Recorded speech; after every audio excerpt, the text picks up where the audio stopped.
को घेरा है। मतलब आपने कहा है कि कांग्रेस सरकार नारों के बल पर जीतना चाहती है, उसको लेकर आप कैसे मानते हैं? देखिए, मैं तो उनका घोषणा पत्र को एक ही लाइन में कहना चाहता हूँ, झूठ का पुलिंदा है। कोई उनकी इच्छा शक्ति नहीं है कि वो उन वादों को पूरा करें। वादे पूरा करने के लिए अगर किसी को वादे पूरा करने की इच्छा शक्ति होती है तो बताएं कि कैसे संसाधन जोड़ेंगे। आज राजस्थान की अर्थव्यवस्था बुरे हाल में है। लगभग 93,000 करोड़ का कर्ज राजस्थान के ऊपर ऑलरेडी है, और जो पूरा खर्च जो इनका साल का 2,97,000 का खर्च है, उसमें से भी मात्र 35% है जो कि डेवलपमेंट वर्क के लिए। तो ना संसाधन है, इतने बड़े बड़े प्रॉमिस कर रहे हैं, वह कोई भी प्रॉमिस पूरा करने की बात उसमें मुझे नहीं लगती। और दूसरी बात है, इन्होंने कहा है कि तुष्टीकरण का ये पूरा मैनिफेस्टो है, उसमें कहा है कि हम माइनॉरिटीज को रिजर्वेशन देंगे।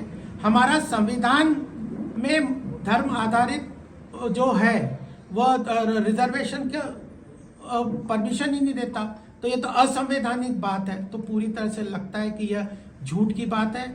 ओबीसी ट्राइबल्स के लिए इतने साल इस केंद्र में सत्ता में रहे, क्या किया? ओबीसी कमीशन को संवैधानिक दर्जा हमारी सरकार ने दिया। 15 नवंबर को बिरसा मुंडा जी के जन्मदिन पे आदिवासियों के लिए 24,000 करोड़ का जो मिशन राशि केंद्र सरकार ने आवंटित की, और केंद्र सरकार की योजनाएं उसको भी पूरी तरह से लागू नहीं करते। तो मुझे लगता है कि झूठ के पुलिंदे, झूठे आश्वासन पे यह जनता को बरगलाने का प्रयास कर रहे हैं।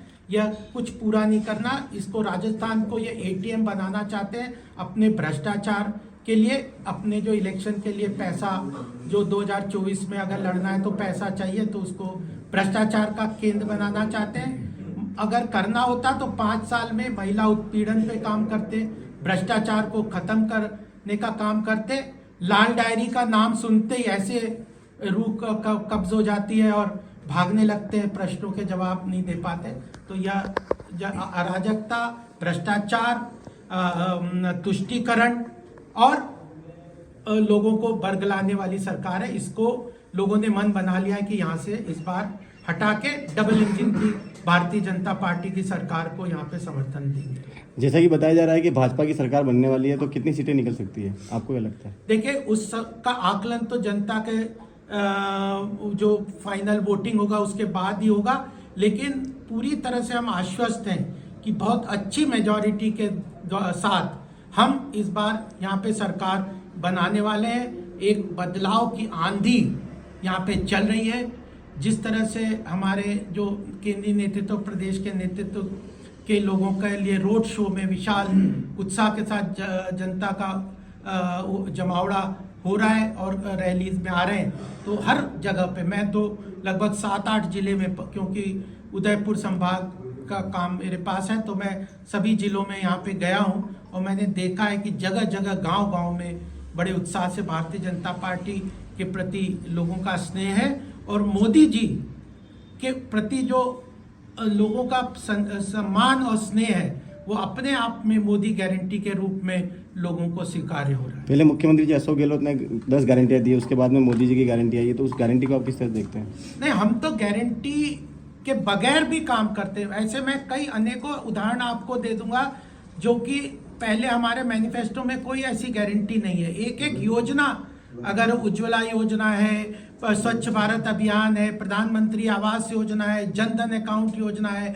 आयुष्मान भारत योजना है, इनकी कोई हमने मैनिफेस्टो में कोई गारंटी नहीं, उनको भी पूरा किया है। हमारे मैनिफेस्टो में धारा 370 को हटाने का गारंटी थी, भव्य राम मंदिर की गारंटी थी, और तुष्टीकरण की राजनीति को खत्म करने की गारंटी थी, उसको पूरा किया है।